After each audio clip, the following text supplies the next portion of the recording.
कर्ण का वक्तव्य, भीष्म द्वारा उसकी अवज्ञा, कर्ण की प्रतिज्ञा, विदुर का वक्तव्य तथा धृतराष्ट्र का दुर्योधन को समझाना।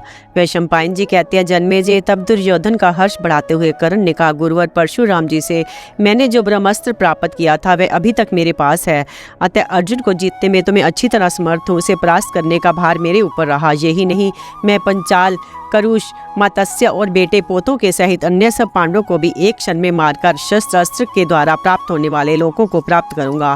पितामह भीष्म, द्रोणाचार्य तथा अन्य सब राजा लोग भी आपके ही पास रहे। पांडवों को तो अपनी प्रधान सेना के सहित जाकर मैं ही मार दूंगा। ये काम मेरे जिम्मे रहा। जब कर्ण इस प्रकार कह रहा था तो भीष्म जी कहने लगे, कर्ण तुम्हारी बुद्धि तो कालवश नष्ट हो गई है। तुम क्या बढ़ाकर बातें बना रहे हो? याद रखो, इन कौरवों की मृत्यु तो पहले तुम जैसे प्रधान वीर के मारे जाने पर ही होगी। इसलिए तुम अपनी रक्षा का प्रबंध करो। अजी खांडव वन का दाह करते समय श्री कृष्ण के सहित अर्जुन ने जो काम किया था उसे सुनकर ही तुम्हें अपने बंधु बांधवों के सहित होश में आ जाना चाहिए। देखो, बानासुर और भीमासुर, भौमासुर का वध करने वाले श्री कृष्ण अर्जुन की रक्षा करते हैं। इस घोर संग्राम में वे तुम जैसे चुने चुने वीरों का ही नाश करेंगे। ये सुनकर कर्ण बोला, पितामह जैसे कहते हैं श्री कृष्ण तो निस्संदेह वैसे ही हैं, बल्कि उससे भी बढ़कर हैं। परंतु इन्होंने मेरे लिए जो कुछ कड़ी बातें कही हैं उनका परिणाम ये भी कान खोल कर सुन ले। अब मैं अपने शस्त्र रखे देता हूँ। आज से मुझे पितामह रणभूमि या राजसभा में भी नहीं देखेंगे। बस जब आपका अंत हो जाएगा तभी पृथ्वी के सब राजा लोग मेरा प्रभाव देखेंगे। ऐसा कहकर महान धनुर्धर कर्ण सभा से उठकर अपने घर चला गया।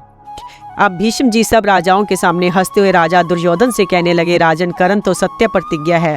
फिर उसने जो राजाओं के सामने ऐसी प्रतिज्ञा की थी कि मैं नित्य प्रति सहस्त्रों वीरों का संहार करूंगा, उसे वह कैसे पूरी करेगा? इसका धर्म और तप तो सभी नष्ट हो गया था जब इसने भगवान परशुराम के पास जाकर अपने को ब्राह्मण बताते हुए उनसे शस्त्र विद्या सीखी थी।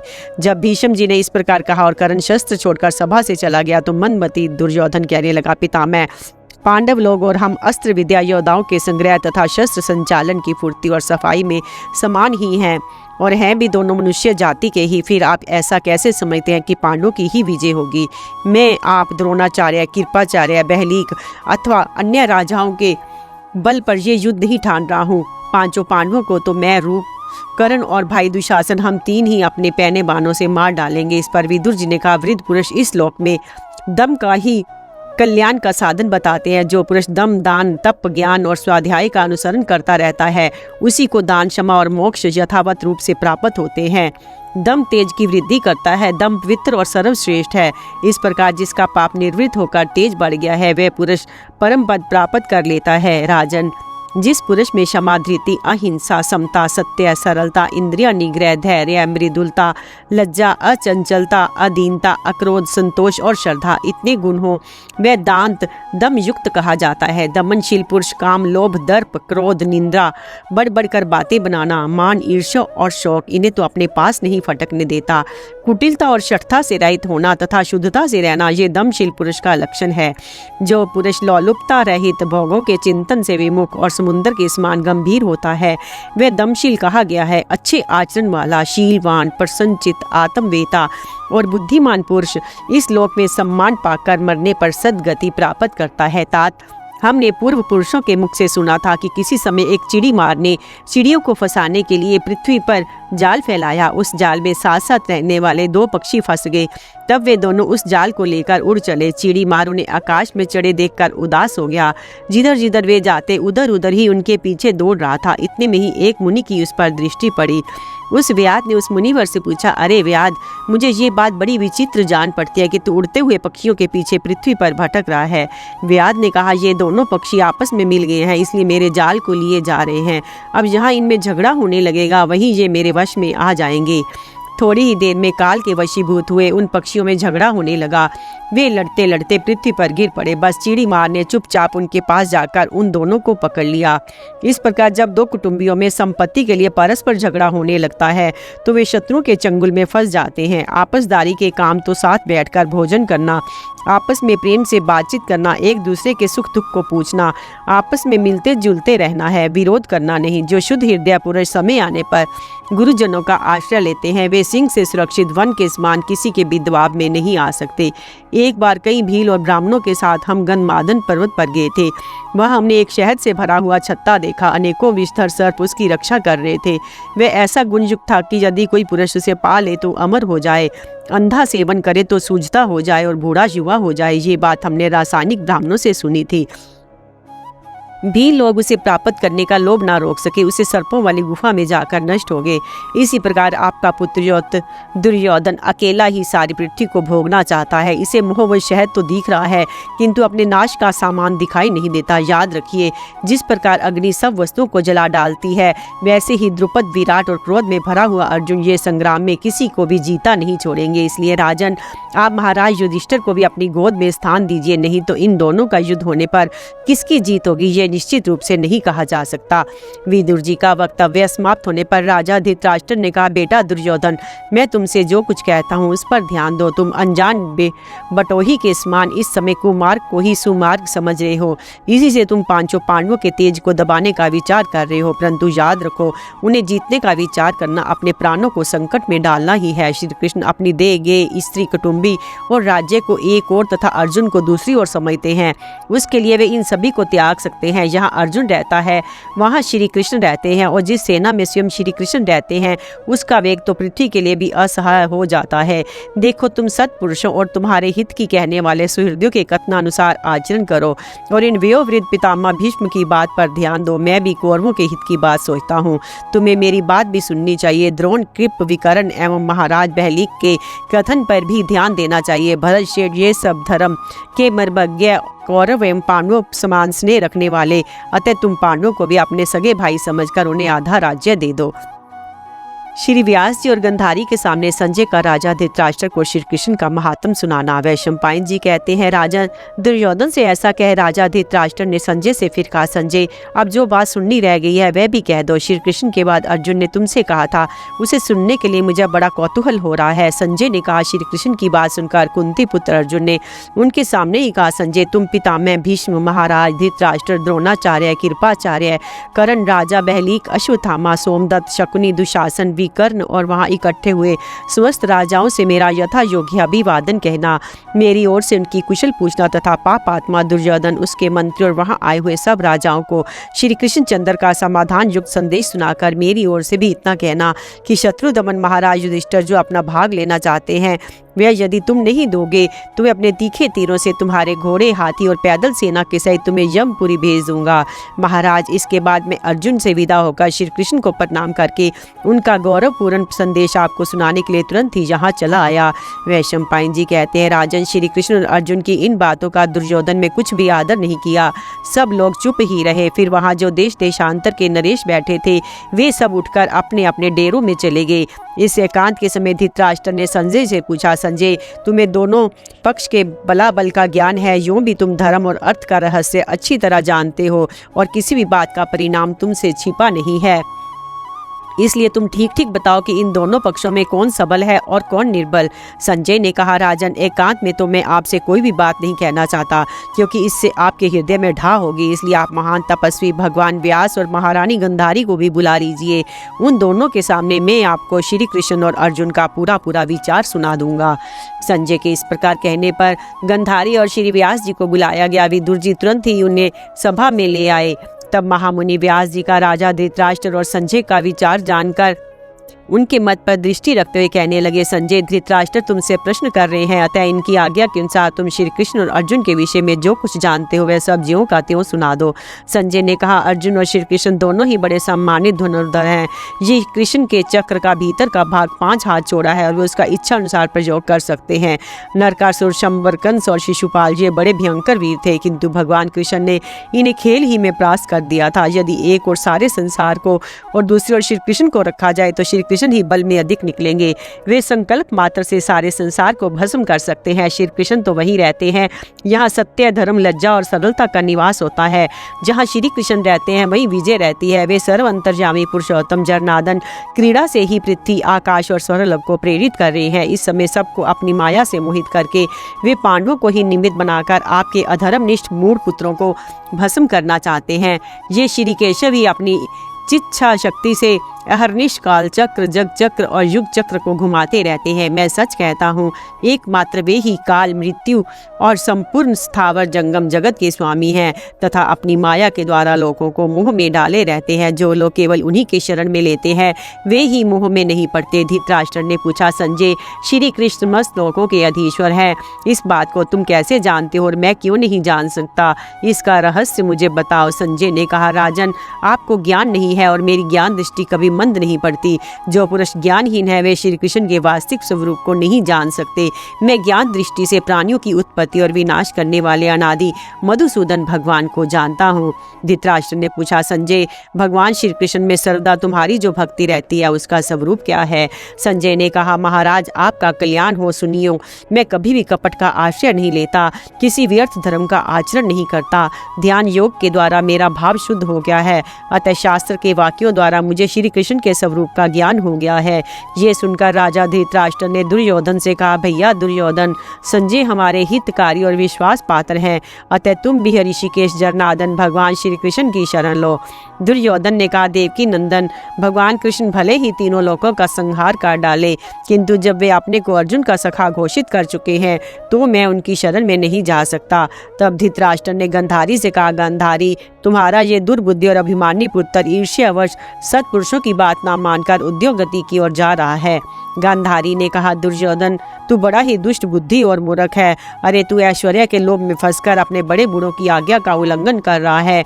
मालूम होता है अब तू अपने ऐश्वर्य, जीवन, पिता और माता सभी से हाथ धो चुका है।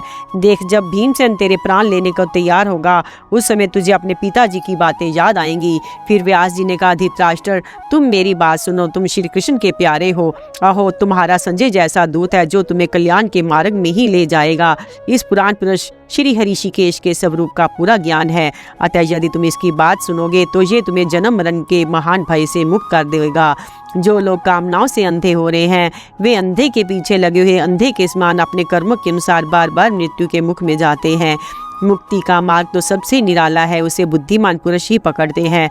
उसे पकड़कर वे महापुरुष मृत्यु से पार हो जाते हैं, उनका कहीं भी आसक्ति नहीं रहती। तब धृतराष्ट्र ने संजय से पूछा, भैया संजय, तुम मुझे कोई ऐसा निर्भय मार्ग बताओ जिससे चलकर मैं श्री कृष्ण को पा सकूं, मुझे परम पद प्राप्त हो जाए। संजय ने कहा, कोई अजितेंद्रिय पुरुष श्री ऋषिकेश भगवान को प्राप्त नहीं कर सकता, इसके सिवा उन्हें पाने का कोई और मार्ग नहीं है। इंद्रियां बड़ी उन्मत्त हैं, इन्हें जीतने का साधन सावधानी से भोगों को त्याग देता है। प्रमाद और हिंसा से दूर रहना निस्संदेह यही ज्ञान के मुख्य कारण है। इंद्रियों को निश्चित रूप से अपने काबू में रखना, इसी को विद्वान लोग ज्ञान कहते हैं। वास्तव में यही ज्ञान है, यही मार्ग है जिससे कि बुद्धिमान लोग उस परम पद की ओर बढ़ते हैं। धृतराष्ट्र ने कहा, संजय, तुम एक बार फिर श्री कृष्णचंद्र के स्वरूप का वर्णन करो जिससे कि उनके नाम और कर्मों का रहस्य जानकर मैं उन्हें प्राप्त कर सकूं। संजय ने कहा, मैंने श्री कृष्ण के कुछ नामों की व्युत्पत्ति तात्पर्य सुनी है, उसमें जितना मुझे स्मरण है वह सुनाता हूँ। श्री कृष्ण तो वास्तव में किसी प्रमाण के विषय नहीं है। समस्त प्राणियों को अपनी माया से आवृत किए रहने तथा देवताओं के जन्म स्थान होने के कारण वे वासुदेव हैं। व्यापक तथा महान होने के कारण विष्णु हैं। मौन, ध्यान और योग से प्राप्त होने के कारण माधव हैं तथा मधु दैत्य का वध करने वाले सर्व तत्वमय होने से वे मधुसूदन हैं। कृष्ण धातु का अर्थ है सता, सता है ना, आनंद का वाचक है। इन दोनों भावों से युक्त होने के कारण यदुकुल में अवतीर्ण हुए श्री विष्णु कृष्ण कहे जाते हैं। हृदय रूप पुंडरीक ही आपका नित्य आल्य और अविनाशी परम स्थान है, इसलिए पुंडरीकाक्ष कहे जाते हैं तथा दुष्टों का दमन करने के कारण जरनादन है, क्योंकि आप सत्व गुण से कभी च्युत नहीं होते, ना कभी सत्व की आप में कमी ही होती है, इसलिए आप सात्वत हैं। आर्ष अर्थात उपनिषदों से प्रकाशित होने के कारण आप अशर्भ हैं तथा वेद ही आपके नेत्र हैं, इसलिए आप वृषभेक्षण हैं। आप किसी भी उत्पन्न होने वाले प्राणी से उत्पन्न नहीं होते, इसलिए अज है। उदर इंद्रियों के स्वयं प्रकाशक और दाम उनका दमन करने वाले होने से आप दामोदर हैं। हिरिशिक वृत्ति सुख और स्वरूप सुख को कहते हैं, उसके ईश होने से आप हरिषिकेश कहलाते हैं। अपनी भुजाओं से पृथ्वी और आकाश को धारण करने वाले होने से आप महाबाहु हैं। आप कभी नीचे की ओर क्षीण नहीं होते, इसलिए अधोक्षज है तथा नरों जीवों के अयन आश्रय होने से नारायण कहे जाते हैं। सब में पूर्ण और सबका आश्रय उसे पुरुष कहते हैं। उनमें श्रेष्ठ होने से आप पुरुषोत्तम हैं। आप सत्य और असत सबकी उत्पत्ति और लय के स्थान हैं तथा सर्वदा उन सबको जानते हैं, इसलिए सर्व है। श्री कृष्ण सत्य में प्रतिष्ठित हैं और सत्य उनमें प्रतिष्ठित हैं। वे सत्य से भी सत्य हैं, इसलिए सत्य भी उनका नाम है। वे विक्रमण वामन अवतार में अपने क्रमडगों से विश्व को व्याप्त करने के कारण विष्णु हैं, जय करने के कारण जिष्णु हैं, नित्य होने के कारण अनंत हैं और गो अर्थात इंद्रियों के ज्ञाता होने से गोविंद हैं। वे अपनी सता स्फूर्ति से असत्य को सत्य सा दिखाकर सारी प्रजा को मोह में डाल देते हैं। निरंतर धर्म में स्थित रहने वाले भगवान मधुसूदन का स्वरूप ऐसा है। वे श्री अच्युत भगवान कौरवों का नाश से बचाने के लिए यहाँ पधारने वाले हैं। धृतराष्ट्र बोले, संजय, जो लोग अपने नेत्रों से भगवान के तेजों में दिव्य विग्रह का दर्शन करते हैं, उन नेत्रवान पुरुषों के भाग्य की मुझे भी लालसा होती है। मैं आदि मध्य और अंत से रहित अनंत कीर्ति तथा ब्रह्मा आदि से भी श्रेष्ठ पूर्ण पुरुष श्री कृष्ण की शरण लेता हूँ, जिन्होंने तीनों लोकों की रचना की है, जो देवता, असुर, नाग और राक्षस सभी की उत्पत्ति करने वाले हैं तथा राजाओं और विद्वानों में प्रधान हैं। उन इंद्र के अनुज श्री कृष्ण की मैं शरण हूँ। कौरवों की सभा में दूत बनकर जाने के लिए श्री कृष्ण और युधिष्ठिर का संवाद।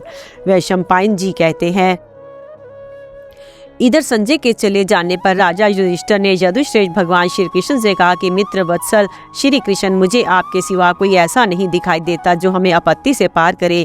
आपके भरोसे ही हम बिल्कुल निर्भय हैं। दुर्योधन से अपना भाग मांगना चाहते हैं। श्री कृष्ण ने कहा, राजन, मैं तो आपकी सेवा में उपस्थित ही हूँ। आप जो कुछ कहना चाहिए वह कहिए। आप जो जो आज्ञा करेंगे वह सब मैं पूर्ण करूँगा। युधिष्ठिर ने कहा, राजा धृतराष्ट्र और उनके पुत्र जो कुछ करना चाहते हैं वह तो आपने सुन ही लिया। संजय ने हमसे जो कुछ कहा है वह सब उन्हीं का मत है, क्योंकि दूत तो स्वामी के कथनानुसार ही कहा करता है। यदि वह कोई दूसरी बात कहता है तो प्राणदंड का अधिकारी समझा जाता है। राजा धृतराष्ट्र को राज्य का बड़ा लोभ है, इसी से वे हमारे और कौरवों के प्रति समान भावना रखकर हमें राज्य दिए बिना ही संधि करना चाहते हैं। हम तो यही समझकर कि महाराज धृतराष्ट्र अपने वचन का पालन करेंगे, उनकी आज्ञा से 12 वर्ष वन में रहे, 1 वर्ष अज्ञातवास किया, किंतु इन्हें तो बड़ा लोभ जान पड़ता है। ये धर्म का कुछ भी विचार नहीं कर रहे हैं तथा अपने मूर्ख पुत्र के मोह पाश में फंसे होने के कारण उसी की आज्ञा बजाना चाहते हैं। हमारे साथ तो इनका बिल्कुल बनावटी बर्ताव है। जरनादन, जरा सोचिए तो इससे बढ़कर दुख की और क्या बात होगी कि मैं ना तो माता जी की ही सेवा कर सकता हूँ, न अपने संबंधियों का भरण पोषण ही। यद्यपि काशी राज, चेदी राज, पंचाल नरेश, मत्स्य राज और आप मेरे सहायक हैं, तो भी मैं केवल 5 गांव ही मांग रहा हूँ। मैंने तो यही कहा है कि अविस्थल, वृक्षस्थल, माकंदी, वर्णावत और 5वां, जो भी वे चाहे ऐसे 5 गांव हो या नगर हमें दे दें, जिससे हम 5 भाई मिलकर रह सके और हमारे कारण भरतवंश का नाश ना हो। परंतु दुष्ट दुर्योधन इतना भी करने को तैयार नहीं है। वह सब पर अपना ही दखल रखना चाहता है। लोभ से बुद्धि मारी जाती है, बुद्धि नष्ट होने से लज्जा नहीं रहती, लाज के साथ ही धर्म चला जाता है। धर्म गया कि श्री भी विद्या हो जाती है। श्रीहीन पुरुष से स्वजन, सुहृद और ब्राह्मण लोग दूर रहने लगते हैं। जैसे पुष्प फलहीन वृक्ष को छोड़कर पक्षी उड़ जाते हैं।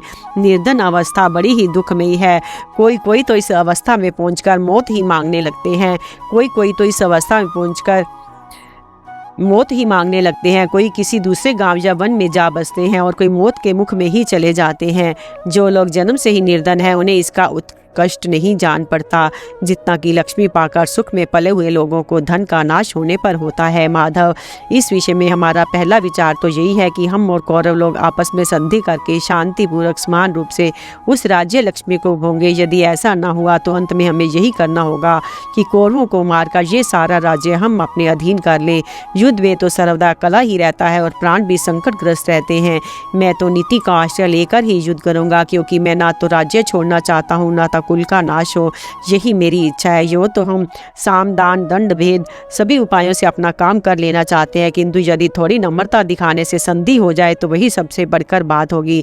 यदि संधि न हुई तो युद्ध होगा ही, फिर पराक्रम ना करना अनुचित ही होगा। जब शांति से काम नहीं चलता तो स्वतः ही कटुता आ जाती है। पंडितों ने इसकी उपमा कुत्तों के कलह से दी है। कुत्ते पहले पूंछ हिलाते हैं, इसके बाद एक दूसरे को दोष देखने लगते हैं, फिर गुर्राना आरंभ करते हैं, इसके पश्चात दांत दिखाना भौंकना शुरू होता है। फिर युद्ध होने लगता है। उनमें जो बलवान होता है वही दूसरे का मांस खाता है। मनुष्य में भी इसमें कोई विशेषता नहीं है। श्री कृष्ण, अब मैं ये जानना चाहता हूँ कि ऐसा समय उपस्थित होने पर आप क्या करना उचित समझते हैं? ऐसा कौन उपाय है जिससे हम अर्थ और धर्म से वंचित ना हो? पुरुषोत्तम, इस संकट के समय हम आपको छोड़कर और किससे सलाह लें? भला आपके समान हमारा प्रिय और हितैषी तथा समस्त कर्मों के परिणाम को जानने वाला संबंधी कौन है? वैशंपायन जी कहते हैं, राजन, महाराज युधिष्ठिर के ऐसा कहने पर श्री कृष्ण ने कहा, मैं दोनों पक्षों के हित के लिए कौरव की सभा में जाऊंगा।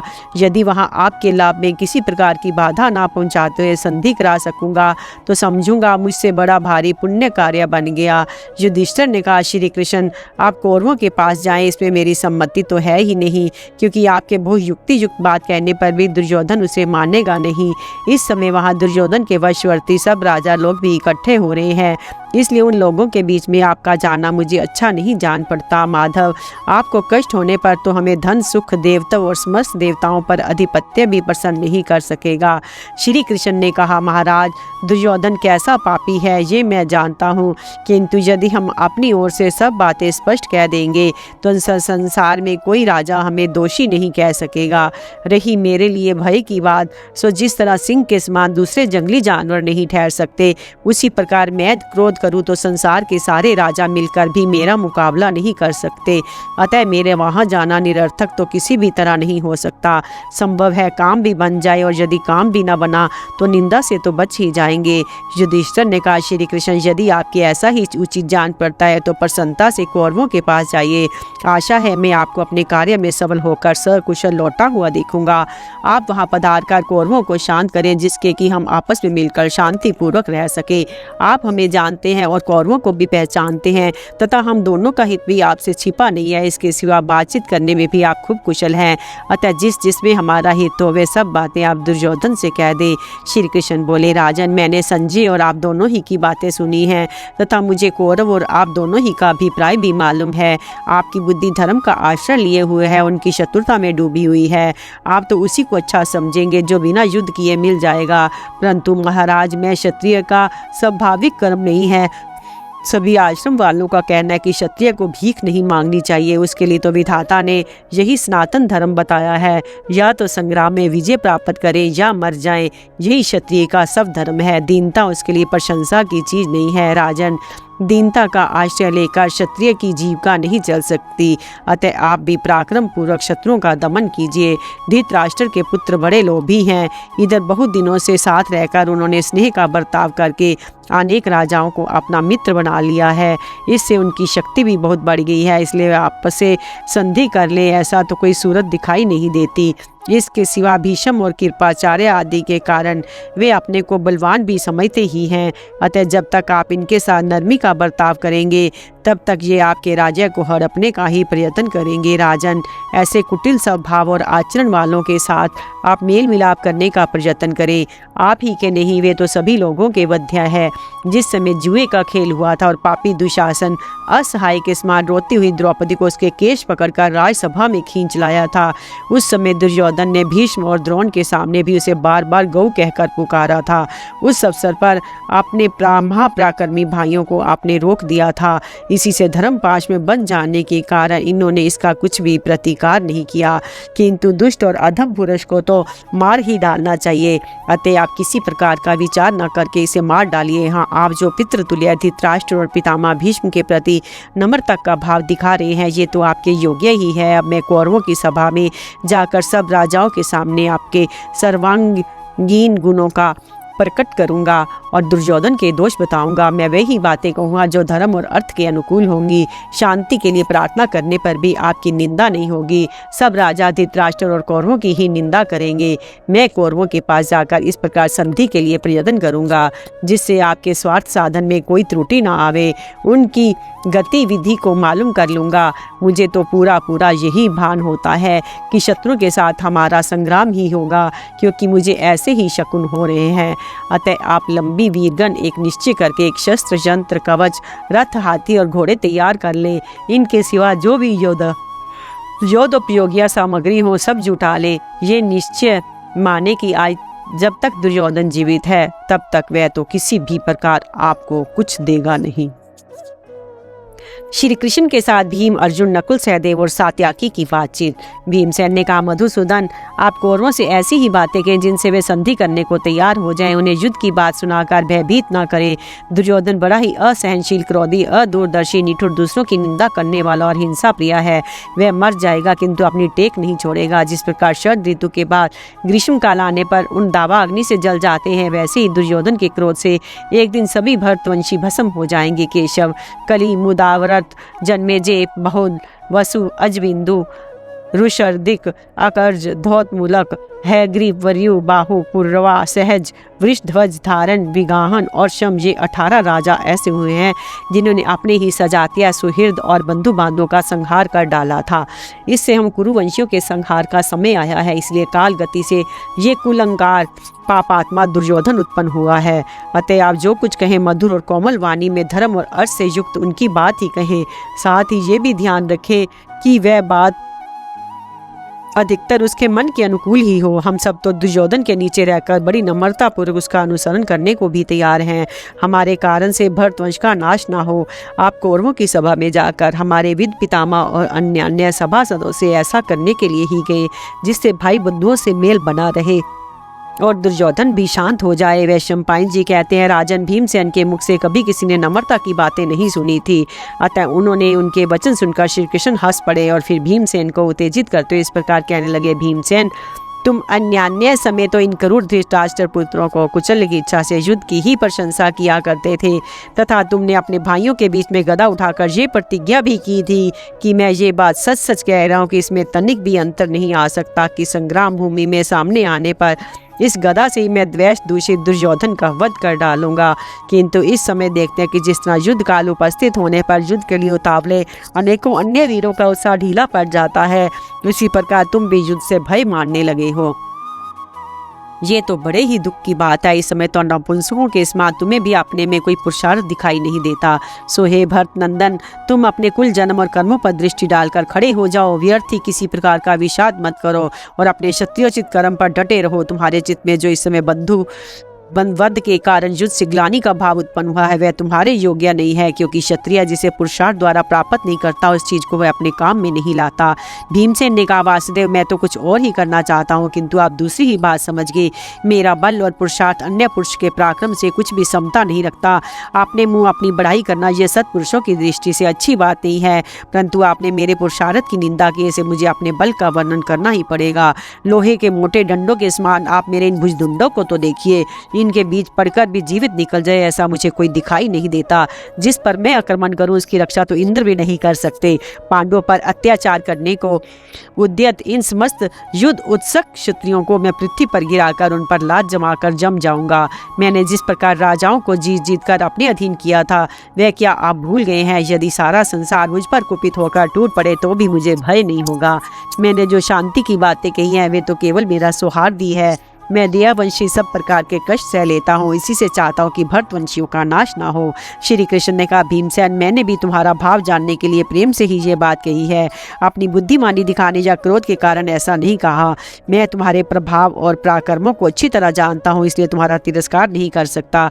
अब कल मैं धृतराष्ट्र के पास जाकर आप लोगों के स्वार्थ की रक्षा करते हुए संधि का प्रयत्न करूंगा। यदि उन्होंने संधि कर ली, मुझे तो चिरस्थायी युजज मिलेगा, आप लोगों का काम हो जाएगा और उनका बड़ा भारी उपकार होगा। यदि उन्होंने अभिमानवश मेरी बात ना मानी तो फिर युद्ध जैसा भयंकर कर्म करना ही होगा। भीमसेन, इस युद्ध का सारा भार तुम्हारे ही ऊपर रहेगा या अर्जुन को इसकी धुरी धारण करनी पड़ेगी तथा सब लोग तुम्हारी आज्ञा में रहेंगे। युद्ध हुआ तो मैं अर्जुन का सारथी बनूंगा। अर्जुन की भी ऐसी ही इच्छा है। इससे तुम ये ना समझना कि मैं युद्ध करना नहीं चाहता। इसी से जब तुमने कायरता की सी बातें की तो मुझे तुम्हारे विचार पर संदेह हो गया और मैंने ऐसी बात कहकर तुम्हारे तेज को उभार दिया। अर्जुन कहने लगे, श्री कृष्ण, जो कुछ कहना था वह तो महाराज युधिष्ठिर ही कह चुके हैं, किंतु आपकी बातें सुनकर मुझे तो ऐसा जान पड़ता है कि धृतराष्ट्र के लोभ और मोह के कारण आप संधि होनी सहज नहीं समझते, किंतु यदि कोई काम ठीक रीति से किया जाए तो वह सफल भी हो ही जाता है। इसलिए आप ऐसा करें जिससे शत्रु के साथ संधि हो ही जाए, अथवा आपकी जैसी इच्छा हो वैसा करें। आपने जो कुछ सोच रखा हो हमें तो वही मानना है, किंतु जो धर्मराज के पास लक्ष्मी देकर उसे सहन ना कर सका और कपट दूध से से कुटिल उपाय से उनकी राज्य लक्ष्मी हर ली। वह दुष्ट आत्मा दुर्योधन क्या अपने पुत्र पौत्र और बांधों के सहित मृत्यु के मुख में भेजे जाने योग्य नहीं है। उस पापी ने जिस प्रकार सभा के बीच में द्रौपदी को अपमानित करके क्लेश पहुंचाया था, वह तो आपको मालूम ही है। हमने तो उसे भी सहन कर लिया, किंतु ये बात मेरी समझ में बिल्कुल नहीं बैठती कि वही दुर्योधन अब पांडवों के साथ अच्छा बर्ताव कर सकेगा। ऊसर भूमि में बोए हुए बीज के अंकुरित होने की भी क्या आशा की जा सकती है। अतः आप जो उचित समझे और जिसमें पांडवों का हित हो वही काम जल्दी आरंभ कर दे तथा हमें आगे जो कुछ करना हो वह भी बता दे। श्री कृष्ण ने कहा, महाबाहु अर्जुन, तुम जो कुछ कहते हो ठीक ही है। मैं भी वही काम करूंगा जिसमें कौरव और पांडवों का हित होगा, किंतु प्रारब्ध को बदलना तो मेरे वश की बात भी नहीं है।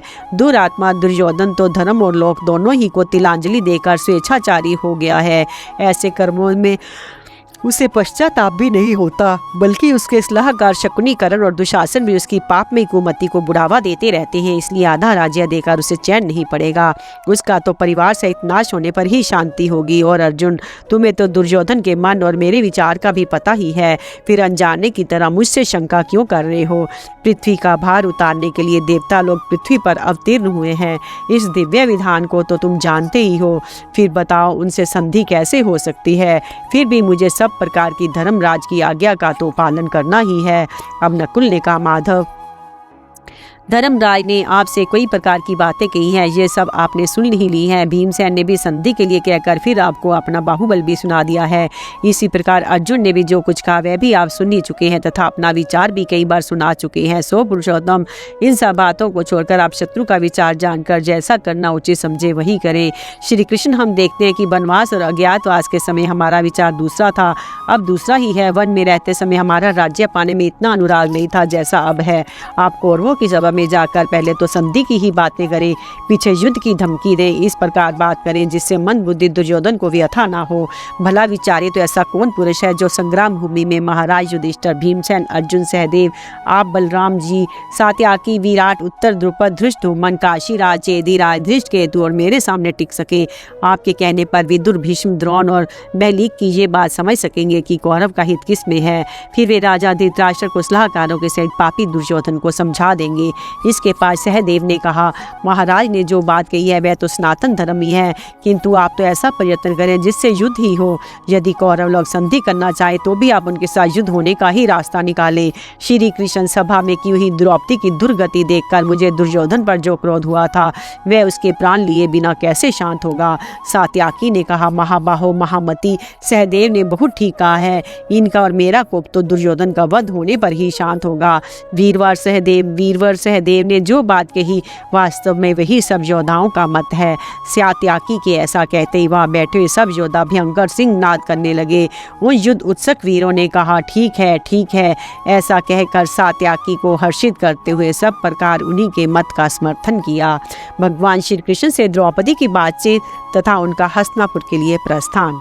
वैशंपायन जी कहते हैं, राजन, तब महाराज युधिष्ठिर के धर्म और अर्थयुक्त वचन सुनकर तथा भीमसेन को शांत देकर द्रुपद नंदिनी कृष्णा, सहदेव और सात्याकी की प्रशंसा करते रो रो कर इस प्रकार कहने लगी, धर्मज्ञ मधुसूदन, दुर्योधन ने जिस प्रकार क्रूरता का आश्रय लेकर पांडवों को राजसुख से वंचित किया था वह तो आपको मालूम ही है, तथा संजय को राजा धृतराष्ट्र ने एकांत में अपना जो विचार सुनाया है वह भी आपसे छिपा नहीं है। इसलिए यदि दुर्योधन हमारा राज्य का भाग दिए बिना ही संधि करना चाहे तो आप उसे किसी प्रकार स्वीकार न करें। इन संजय वीरों के साथ पांडव लोग दुर्योधन की रणोन्मुख सेना से अच्छी तरह मुकाबला कर सकते हैं। साम या दान के द्वारा कौरवों से अपना प्रयोजन सिद्ध होने की कोई आशा नहीं है। इसलिए आप भी उनके प्रति कोई ढील ढाल ना करें, क्योंकि जिसे अपनी जीविका को बचाने की इच्छा हो उसे साम या दान में काबू में ना आने वाले शत्रु के प्रति दंड का ही प्रयोग करना चाहिए। अतः अच्युत, आपको भी और पांडव और संजय वीरों को साथ लेकर उन्हें शीघ्र ही बड़ा दंड देना चाहिए। जरनादन, शास्त्र का मत है कि जो दोष अवध्य का वध करने में है वही वध्य का वध ना करने में भी है। अतः आप भी पांडव, यादव और संजय वीरों के साथ ऐसा काम करें जिससे ये दोष आपको स्पर्श न कर सके। भला बताइए तो मेरे समान पृथ्वी पर कौन स्त्री है? मैं महाराज द्रुपद की वेदी से प्रकट हुई अयोनिजा पुत्री हूँ, धृष्टद्युम्न की बहन हूँ, आपकी प्रिय सखी हूँ, महात्मा पांडु की पुत्र वधू हूँ और 5 इंद्रों के समान तेजस्वी पांडवों की पटरानी हूँ। इतनी सम्मानिता होने पर भी मुझे केश पकड़कर सभा में लाया गया और वही पांडवों के सामने और आपके जीवित रहते मुझे अपमानित किया गया। हाय पांडव, यादव और पंचाल वीरों के दम में दम रहते मैं इन पापियों को सभा में दासी की दशा में पहुंच गई, किंतु मुझे ऐसी स्थिति में देखकर भी पांडवों को ना तो क्रोध ही आया, ना इन्हें कोई चेष्टा ही की। इसलिए मैं तो यही कहती हूँ कि यदि दुर्योधन एक मुहूर्त भी जीवित रहता है तो अर्जुन की धनुर्धरता और भीमसेन की बलवत्ता को धिक्कार है। यदि आप मुझे अपनी कृपा पात्री समझते हैं और वास्तव में मेरे प्रति आपकी दया दृष्टि है तो आप धृतराष्ट्र के पुत्रों पर बुरा कोप कीजिए। इसके पश्चात द्रौपदी अपने काले काले लंबे केशों को बाएं हाथ में ले लिए और श्री कृष्ण के पास आई और नेत्रों में जल भरकर उनसे कहने लगी, कमल नयन श्री कृष्ण, शत्रुओं से संधि करने की तो आपकी इच्छा है, किंतु अपने इस सारे प्रयत्न से आप दुशासन के हाथों से खींचे हुए इस केश पाश को याद रखें। यदि भीम और अर्जुन कायर होकर आज संधि के लिए ही उत्सुक हैं तो अपने महारथी पुत्रों के सहित मेरे वृद्ध पिता कौरवों से संग्राम करेंगे तथा अभिमन्यु के साथ मेरे 5 महाबली पुत्र उनके साथ जूझेंगे। यदि मैं दुशासन की सांवली भुजा को काटकर धूल धूसरित होते ना देखूं तो मेरी छाती कैसे ठंडी होगी। इस प्रज्वलित अग्नि के समान प्रचंड क्रोध को हृदय में रखकर प्रतीक्षा करते मुझे 13 वर्ष बीत गए हैं। आज भीमसेन के बागबान से बिंद कर मेरा कलेजा फटा जाता है। हाय, अभी ये धर्म को ही देखना चाहते हैं। इतना कहकर विशालाक्षी द्रौपदी का कंठ भर आया, आंखों से आंसू की झड़ी लग गई, ओंठ कांपने लगे, वह फूट फूट कर रोने लगी। तब विशाल बाहु श्री कृष्ण ने उसे धैर्य बंधाते हुए कहा, कृष्ण, तुम शीघ्र ही कौरवों की स्त्रियों का रुदन करते देखोगी। आज जिन पर तुम्हारा कोप है उन शत्रुओं के स्वजन सहृद और सेना आदि के नष्ट हो जाने पर उनकी स्त्रियां भी इस प्रकार रोवेंगी। महाराज युधिष्ठिर की आज्ञा से भीम, अर्जुन और नकुल सहदेव के सहित मैं भी ऐसा ही काम करूंगा। यदि काल के वश में पड़े हुए धृतराष्ट्र पुत्र मेरी बात नहीं सुनेंगे तो युद्ध में मारे जाकर कुत्ते और गीदड़ों का भोजन बनेंगे। तुम निश्चय मानो, हिमालय भले ही अपने स्थान से टल जाए, पृथ्वी के सैकड़ों टुकड़े हो जाएं, तारों से भरा हुआ आकाश टूट पड़े, किंतु मेरी बात झूठी नहीं हो सकती। कृष्ण, अपने आंसुओं को रोको। मैं सच्ची प्रतिज्ञा करके कहता हूँ, तुम शीघ्र ही शत्रुओं के मारे जाने से अपने पतियों को श्री संपन्न देखोगी। अर्जुन ने कहा, श्री कृष्ण, इस समय सभी कुरुवंशियों के आप ही सबसे बड़े सुहृद हैं। आप दोनों ही पक्षों के संबंधी और प्रिय हैं, इसलिए पांडवों के साथ कौरवों का मेल कराकर आपस में दोनों की संधि भी करा सकते हैं। श्री कृष्ण बोले, वहां जाकर मैं ऐसी ही बात कहूंगा कि धर्म के अनुकूल होगी, जिनसे हमारा और कौरवों का हित होगा। अच्छा, अब मैं राजा धृतराष्ट्र से मिलने के लिए जाता हूँ। वैशंपायन जी कहते हैं, राजन, श्री कृष्ण चंद्र शरद ऋतु का अंत होने पर हेमंत का आरंभ होने के समय कार्तिक मास में रेवती नक्षत्र और मित्र मुहूर्त में यात्रा आरंभ की। उससे उन्होंने अपने पास बैठे हुए सात्याकी से कहा कि तुम मेरे रथ में शंख, चक्र, गदा, तरकस, शक्ति आदि सभी शस्त्र रख दो। इस प्रकार उनका विचार जानकर सेवक लोग रथ तैयार करने के लिए दौड़ पड़े।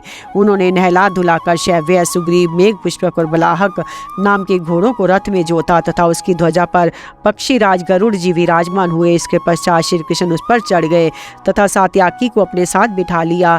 फिर जब रथ चला तो उसकी घरघराहट से पृथ्वी और आकाश गूंज उठे। इस प्रकार उन्होंने हस्तिनापुर को प्रस्थान किया। भगवान के चलने पर कुंती पुत्र युधिष्ठिर, भीमसेन, अर्जुन, नकुल सहदेव, चेकितान, चेदीराज, धृष्टकेतु, द्रुपद, काशीराज, शिखंडी, धृष्टद्युम्न पुत्रों के सहित राजा विराट और कैकेयराज भी उन्हें पहुंचाने को चले। इस समय महाराज युधिष्ठिर ने स्वरगुण संपन्न श्री श्याम सुंदर को हृदय से लगाकर कहा, गोविंद, हमारी जिस अबला माता ने हमें बालकपन से ही पाल पोस कर बड़ा किया है, जो निरंतर उपवास और तप में लगी रहकर हमारे कुशल क्षेम का ही प्रयत्न करती है तथा जिसका देवता और अतिथियों के सत्कार और गुरुजनों की सेवा में बड़ा अनुराग है, उनसे आप कुशल पूछें। उसे हर समय हमारा शोक सालता रहता है। आप हमारे नाम लेकर हमारी ओर से उसे प्रणाम करें। शत्रु दमन श्री कृष्ण, क्या कभी वह समय समय आएगा जब इस दुख से छूटकर हम अपनी दुखनी माता को कुछ सुख पहुंचा सकेंगे। इसके सिवा राजा धृतराष्ट्र और हमसे वयोवृद्ध राजाओं से तथा भीष्म, द्रोण, कृप, वहलीक, द्रोण पुत्र अश्वत्थामा, सोमदत्त तथा अन्य भरतवंशियों से हमारा यथा योग्य अभिवादन कहे एवं कौरवों के प्रधानमंत्री अगाध बुद्धि धर्मज्ञ बुद्धुर जी को मेरी ओर से आलिंगन करे। इतना कहकर महाराज युधिष्ठिर ने श्री कृष्ण की परिक्रमा के उनसे आज्ञा लेकर लौट आए। फिर रास्ते में चलते चलते अर्जुन ने कहा, गोविंद, पहले मंत्रणा के समय हम लोगों को आधा राज्य देने की बात हुई थी।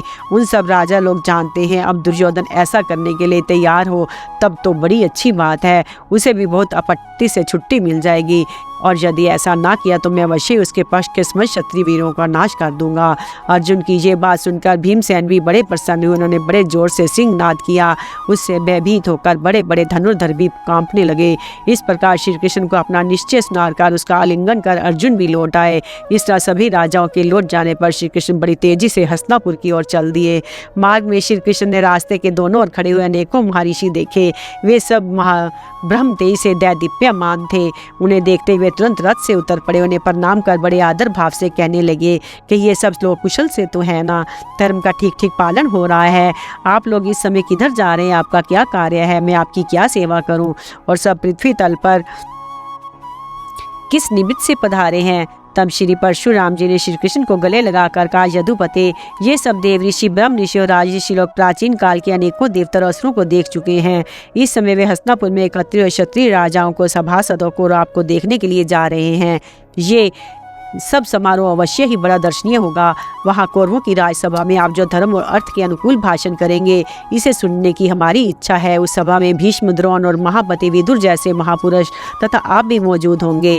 उस समय हम आपके और उनके दिव्य वचन सुनना चाहते हैं। वे वचन अवश्य ही बड़े हितकर और यथार्थ होंगे। वीरवर, आप पधारिए, हम सभा में ही आपके दर्शन करेंगे। राजन, देवकी नंदन श्री कृष्णचंद्र के हस्तिनापुर जाते समय 10 महारथी, 1000 पैदल, 1000 घुड़सवार, बहुत सी भोजन सामग्री और सैकड़ों सेवक भी उनके साथ थे। उनके चलते समय जो शकुन और अपशकुन हुए उन्हें मैं सुनाता हूँ। उस समय बिना ही बादलों के बड़ी भीषण गर्जना और बिजली की कड़क हुई तथा वर्षा होने लगी। पूर्व दिशा की ओर बहने वाली 6 नदियां और समुद्र वे उलट बहने लगे। सब दिशाएं ऐसे निश्चित हो गई। उसकी स्तुति करते मधुपर्क भी उनके मांगलिक द्रव्यों से बहने वाली 6 नदियां और समुद्र जो उल्टे बहने लगे। सब दिशाएं ऐसी अनिश्चित हो गई कि कुछ पता ही ना लगता था। किंतु मार्ग में जहाँ जहाँ श्री कृष्ण चलते थे वहाँ बड़ा सुखप्रद वायु चलता था और शकुन भी अच्छे ही होते थे। यहाँ तहाँ सहस्रों ब्राह्मण उनकी स्तुति करते, मधुपर्क और अनेकों मांगलिक द्रव्यों से सत्कार करते थे। इस प्रकार मार्ग में अनेक पशु और ग्रामों को देखते तथा अनेकों नगरों और राष्ट्रों को लांघते परम रमणीय शालियावन नामक स्थान में पहुंचे। वहां के निवासियों ने श्री कृष्ण का बड़ा आतिथ्य सत्कार किया। इसके पश्चात सायंकाल में जब अस्त होते हुए सूर्य की किरणें सब ओर फैल रही थी, वे वृक्षस्थल नाम के गांव में पहुंचे। उन्होंने रथ से उतरकर नियम अनुसार शौच आदि नित्य कर्म किया। रथ छोड़ने की आज्ञा देकर संध्या वदन किया। दारुक ने घोड़े छोड़ दिए। फिर भगवान ने वहाँ के निवासियों से कहा कि हम राजा युधिष्ठिर के काम से जा रहे हैं, आज रात को यही ठहरेंगे। उनका ऐसा विचार जानकर ग्रामवासियों ने ठहरने का प्रबंध कर दिया और एक क्षण में ही खान पान की उत्तम सामग्री जुटा दी। फिर उस गांव में जो प्रधान ब्राह्मण थे, उन्होंने जाकर आशीर्वाद और मांगलिक वचन कहते हुए उनका विधिवत सत्कार किया। इसके पश्चात भगवान ने ब्राह्मणों को सुस्वादु भोजन कराकर स्वयं भी भोजन किया और सब लोगों के साथ बड़े आनंद से उस रात को वहीं रहे। हस्तिनापुर में श्री कृष्ण के स्वागत की तैयारियां और कौरव की सभा में परामर्श। वैशंपायन जी कहते हैं, इधर जब दूतों के द्वारा धृतराष्ट्र को पता लगा कि श्री कृष्ण आ रहे हैं तो उन्हें हर्ष से रोमांच हो आया। उन्होंने बड़े आदर से भीष्म, द्रोण, संजय, विदुर, दुर्योधन और उसके मंत्रियों से कहा कि सुना है पांडवों के काम से हमसे मिलने के लिए श्री कृष्ण आ रहे हैं। वे सब प्रकार से हमारे माननीय और पूज्य हैं। सारे लोक व्यवहार उन्हीं में अधिष्ठित हैं क्योंकि वे समस्त प्राणियों के ईश्वर हैं। उनमें धैर्य, वीर्य, प्रज्ञा और औज सभी गुण हैं। वे सनातन धर्म स्वरूप हैं, इसलिए सब प्रकार सम्मान के योग्य हैं। उनका सत्कार करने में ही सुख है। असत्कृत होने पर वे दुख निमित्त बन जाते हैं। यदि हमारे सत्कार से वे संतुष्ट हो गए तो समस्त राजाओं के सामने हमारे सभी अभीष्ट सिद्ध हो जाएंगे। दुर्योधन, तुम उनके स्वागत सत्कार की आज ही से तैयारी करो। रास्ते में सब प्रकार की आवश्यक सामग्री से संपन्न विश्राम स्थान बनवाओ। तुम ऐसा उपाय करो जिससे श्री कृष्ण तुम्हारे ऊपर प्रसन्न हो जाए। भीष्म जी, इस विषय में आपकी क्या सम्मति है? तब भीष्म आदि सभी सभासदों ने राजा धृतराष्ट्र के कथन की प्रशंसा की और कहा कि आपका विचार बहुत ठीक है।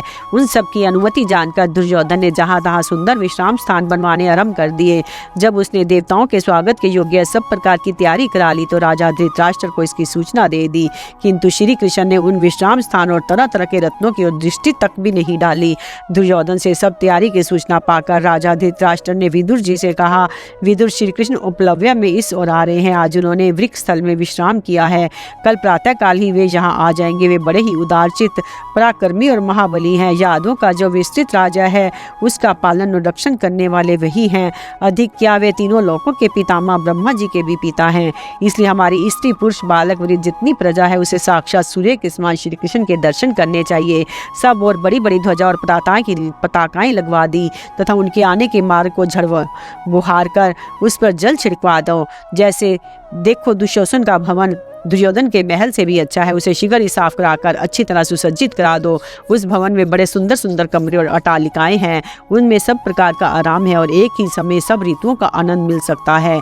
मेरी और दुर्योधन के महलों में भी जो जो बढ़िया चीजें हैं वे सब उसी में सजा दो तथा उनमें जो जो पदार्थ श्री कृष्ण के योग्य हो वो अवश्य उनकी भेंट करा दो। विदुर जी ने कहा, राजन, आप तीनों लोकों में बड़े सम्मानित हैं। इस लोक में बड़े प्रतिष्ठित तथा माननीय माने जाते हैं। इस समय आप जो बातें कह रहे हैं वे शास्त्र या उत्तम युक्ति के आधार पर ही कहीं जान पड़ती है। इससे मालूम होता है कि आपकी बुद्धि स्थिर है। वयोवृद्ध तो आप हैं ही, किंतु मैं आपको वास्तविक बात बताई देता हूँ। आप धन देकर अथवा किसी दूसरे प्रयत्न द्वारा श्री कृष्ण को अर्जुन से अलग नहीं कर सकेंगे। मैं श्री कृष्ण की महिमा जानता हूँ। पांडवों पर उनका जैसा सुदृढ़ अनुराग है वह भी मुझसे छिपा नहीं है। अर्जुन तो उन्हें प्राणों के समान प्रिय है। उसे तो वे छोड़ ही नहीं सकते। वे जल से भरे हुए घड़े, पैर धोने के जल और कृष्ण प्रश्न के सिवाय आपकी और किसी चीज की ओर तो आंख उठाकर भी नहीं देखेंगे। हाँ, उन्हें अतिथि सत्कार प्रिय अवश्य है और वे सम्मान के योग्य हैं भी, इसलिए उनका सत्कार तो अवश्य कीजिए। इस समय श्री कृष्ण दोनों पक्षों के हित की कामना से जिस काम के लिए आ रहे हैं उसे आप पूरा करें। वे तो पांडवों के साथ आपकी और दुर्योधन की संधि कराना चाहते हैं। उनकी इस बात को आप मान लीजिए। महाराज, आप पांडवों के पिता हैं, वे आपके पुत्र हैं। आप वृद्ध हैं, वे आपके सामने बालक हैं। वे आपके साथ पुत्रों की तरह ही बर्ताव कर रहे हैं। आप भी उनके साथ पिता के समान बर्ताव करें। दुर्योधन बोला, पिताजी, विदुर जी ने जो कुछ भी कहा है ठीक ही है। श्री कृष्ण का पांडवों के प्रति बड़ा प्रेम है, उन्हें उधर से कोई तोड़ नहीं सकता। अतः आप उनके सत्कार के लिए जो तरह तरह की वस्तुएं देना चाहते हैं वे उन्हें कभी नहीं देनी चाहिए। दुर्योधन की यह बात सुनकर पितामह भीष्म ने कहा, श्री कृष्ण ने अपने मन में जो कुछ करने का निश्चय करा होगा उसे किसी प्रकार भी कोई बदल नहीं सकेगा। इसलिए वे जो कुछ कहें वही बात निसंशय होकर करनी चाहिए। तुम श्री कृष्ण रूप सचिव के द्वारा पांडवों से शीघ्र ही संधि कर लो। धर्म प्राण श्री कृष्ण अवश्य ऐसी ही बात कहेंगे जो धर्म और अर्थ के अनुकूल होगी। अतः तुम्हें और तुम्हारे संबंधियों को उनके साथ प्रिय भाषण करना चाहिए। दुर्योधन ने कहा, पितामह, मुझे ये बात मंजूर नहीं है कि जब तक मेरे शरीर में प्राण है तब तक मैं इस राजलक्ष्मी को पांडवों के साथ बांटकर भोगूं। जिस महत् कार्य को करने का मैंने विचार किया है वह तो ये है कि मैं पांडवों के पक्षपाती कृष्ण को कैद कर लूं। उन्हें कैद करते ही समस्त यादव और सारी पृथ्वी पांडव लोग मेरे अधीन हो जाएंगे और वे कल प्रातः यहाँ आ ही रहे हैं। अब आप मुझे लोग जैसी सलाह देंगे मैं उसे इस बात को कृष्ण को पता ना लगे और किसी प्रकार की हानि भी ना हो। श्री कृष्ण के विषय में दुर्योधन की यह भयंकर बात सुनकर राजा धृतराष्ट्र और उनके मंत्रियों को बड़ी चोट लगी और वे व्याकुल हो गए। फिर उन्होंने दुर्योधन से कहा, बेटा, तुम अपने मुंह से ऐसी बात ना निकाल ये सनातन धर्म के विरुद्ध है। श्री कृष्ण तो दूत बनकर आ रहे हैं, जो भी वे हमारे संबंधी और सुहृद हैं। उन्होंने कौरवों का कुछ भी बिगाड़ा नहीं है, फिर वे कैद किए जाने योग्य कैसे हो सकते हैं। भीष्म ने कहा, धृतराष्ट्र, मालूम होता है तुम्हारे इस मंदबुद्धि पुत्र को मौत ने घेर लिया है। इसके सुहृद और संबंधी को हित की बात बताते हैं तो भी ये अनर्थ को ही गले लगाना चाहता है। ये पापी तो कुमार्ग में चलता ही है। इसके साथ तुम भी अपने हितैषियों के बात पर ध्यान देकर इसी की लीक पर चलना चाहते हो। तुम नहीं जानते कि ये दुर्बुद्धि श्री कृष्ण के मुकाबले में खड़ा हो गया तो एक क्षण में ही अपने सब सलाहकारों के सहित नष्ट हो जाएगा। इस पापी ने धर्म को तो एकदम तिलांजलि दे दी है। इसका हृदय बड़ा ही कठोर है। मैं इसकी ये अनर्थपूर्ण बातें बिल्कुल नहीं सुन सकता। ऐसा कहकर पितामह भीष्म अत्यंत क्रोध में भरकर उसी समय सभा से उठकर चले गए। श्री कृष्ण का हस्तिनापुर में प्रवेश तथा राजा धृतराष्ट्र, विदुर और कुंती के यहाँ जाना। वैशंपायन जी कहते हैं, इधर वृक्ष स्थल में श्री कृष्ण चंद्र प्रातः काल उठकर नित्य कर्म से निवृत्त हुए, फिर ब्राह्मणों से आज्ञा लेकर हस्तिनापुर की ओर चल दिए। उनके चलने पर जो ग्रामवासी उन्हें पहुंचाने आए थे वे उनकी आज्ञा पाकर लौट आए। नगर के समीप पहुंचने पर दुर्योधन के सिवा सब धृतराष्ट्र पुत्र तथा भीष्म, द्रोण और कृप आदि खूब बन ठन कर उनकी अगवानी में आए। उनके सिवा अनेकों नगर निवासी भी कृष्ण दर्शन की लालसा से पैदल और तरह तरह की सवारियों में बैठकर चले। रास्ते में ही भीष्म, द्रोण और सब धृतराष्ट्र पुत्रों से भगवान का समागम हो गया। उनसे घिरकर उन्होंने हस्तिनापुर में प्रवेश किया। श्री कृष्ण के सम्मान के लिए सारा नगर खूब सजाया गया था। राजमार्ग में तो अनेकों बहुमूल्य और दर्शनीय वस्तुएं बड़े ढंग से सजाई गई थी। श्री कृष्ण को देखने की उत्कंठा के कारण उन दिनों कोई भी स्त्री, बूढ़ा या बालक घर में नहीं टिका। सभी लोग राजमार्ग में आकर पृथ्वी पर झुक कर श्री कृष्ण की स्तुति कर रहे थे। श्री कृष्णचंद्र ने इस सारी भीड़ को पार करके महाराज धृतराष्ट्र के राजभवन में प्रवेश किया। ये महल आसपास के अनेकों भवनों से सुशोभित था। इसमें 3 ड्योढ़ियां थी। उन्हें लांघकर श्री कृष्ण राजा धृतराष्ट्र के पास पहुंच गए। श्री यदुनाथ के पहुंचते ही गुरु राज धृतराष्ट्र, भीष्म, द्रोण आदि सभासदों के सहित खड़े हो गए। उस समय कृपाचार्य, सोमदत्त और बहलीक ने अपने आसनों से उठकर श्री कृष्ण का सत्कार किया। श्री कृष्ण ने राजा धृतराष्ट्र और पितामह भीष्म के पास जाकर वाणी द्वारा उनका सत्कार किया। इस प्रकार उनकी धर्मानुसार पूजा करके वे क्रमशः सभी राजाओं से मिले और उनकी आयु के अनुसार उनका यथा योग्य सम्मान किया। श्री कृष्ण के लिए वहां एक सुंदर स्वर्ण का सिंहासन रखा हुआ था। राजा धृतराष्ट्र की आज्ञा से वे उस पर विराज गए। महाराज धृतराष्ट्र ने उनका विधिवत पूजन करके सत्कार किया। इसके पश्चात गुरु राज से आज्ञा लेकर वे विदुर के भव्य भवन में आए। विदुर जी ने सब प्रकार की मांगलिक वस्तुएं लेकर उनकी आगवानी की और अपने घर लाकर पूजन किया। फिर वे कहने लगे, कमल नयन, आज आपके दर्शन करके मुझे जैसा आनंद हो रहा है वे आपसे मैं किस प्रकार कहूँ। आप तो समस्त देहधारियों के अंतरात्मा हैं। अतिथि सत्कार हो जाने पर धर्माज्ञ विदुर जी ने भगवान से पांडवों की कुशल पूछी। विदुर जी पांडवों के प्रेमी तथा धर्म और अर्थ में तत्पर रहने वाले थे। क्रोध तो उन्हें स्पर्श भी नहीं करता था। अतः श्री कृष्ण ने पांडव लोग जो कुछ करना चाहते थे वे सब बातें उन्हें विस्तार से सुना दी। इसके बाद दोपहरी बीतने पर भगवान श्री कृष्ण अपनी बुआ कुंती के पास गए। श्री कृष्ण को आए देख वे उनके गले से चिपट गई और अपने पुत्रों को याद करके रोने लगी। आज पांडवों के सहचर श्री कृष्ण को भी उसने बहुत दिनों पर देखा था, इसलिए उन्हें देखकर उसकी आंखों से आंसुओं की झड़ी लग गई। जब अतिथि सत्कार हो जाने पर श्री श्याम सुंदर बैठ गए तो कुंती ने गदगद कंठ होकर कहा, माधव, मेरे पुत्र बचपन से ही गुरुजनों की सेवा करने वाले थे। उनका आपस में बड़ा स्नेह था। दूसरे लोग उनका आदर करते थे और वे भी उनके प्रति समान भाव रखते थे, किंतु इन कौरवों ने कपटपूर्वक उन्हें राज्यच्युत कर दिया और अनेकों मनुष्य के बीच में रहने योग्य होने पर भी वे निर्जन वन में भटकते रहे। वे हर शोक को वश में कर चुके थे, ब्राह्मणों की सेवा करते थे, सर्वदा सत्य भाषण करते थे। इसलिए उन्होंने उसी समय राज्य और भोगों से मुंह मोड़ लिया और मुझे रोती छोड़कर वन को चल दिए। मैया, जब वे वन को गए मेरे हृदय को तो उसी समय अपने साथ ले गए थे।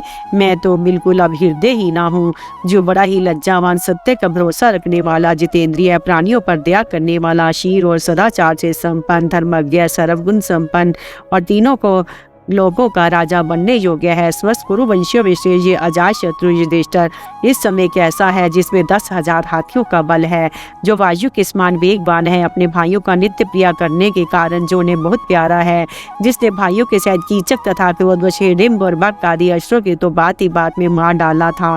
अतः जो पराक्रम में इंद्र और क्रोध में साक्षात शंकर के समान है, उस महाबली भीम का इस समय क्या हाल है, जो तेज में सूर्य, मन के संयम में महर्षि, क्षमा में पृथ्वी और पराक्रम में इंद्र के समान है तथा समस्त प्राणियों को जीतने वाला, स्वयं किसी के काबू में आने वाला नहीं है। वह तुम्हारा भाई और सखा अर्जुन इस समय कैसे है? सहदेव भी बड़ा दयालु और लज्जालु, अस्त्र शास्त्रों का ज्ञाता, मृदुल स्वभाव, धर्मज्ञ और मुझे अत्यंत प्रिय है। वह धर्म और अर्थ में कुशल तथा अपने भाइयों की सेवा करने में तत्पर रहता है। उसके शुभ आचरण की सब भाई बड़ी प्रशंसा किया करते हैं। इस समय उसकी क्या दशा है? नकुल भी बड़ा सुकुमार, शूरवीर और दर्शनीय युवा है। अपने भाइयों को तो वह ब्रह्म प्राण ही है। वे अनेक प्रकार के युद्ध करने में कुशल है तथा बड़ा ही धनुर्धर और पराक्रमी है। कृष्ण इस समय वह कुशल से तो है ना। पुत्र वधु द्रौपदी तो सभी गुणों से संपन्न, परम रूपवती और अच्छे कुल की बेटी है। मुझे वे अपने सब पुत्रों से भी अधिक प्रिय है। वह सत्यवादिनी अपने प्यारे पुत्रों को छोड़कर बनवासी पतियों की सेवा कर रही है। इस समय उसका क्या हाल है। कृष्ण, मेरी दृष्टि में कौरव और पांडवों में कभी कोई भेदभाव नहीं रहा।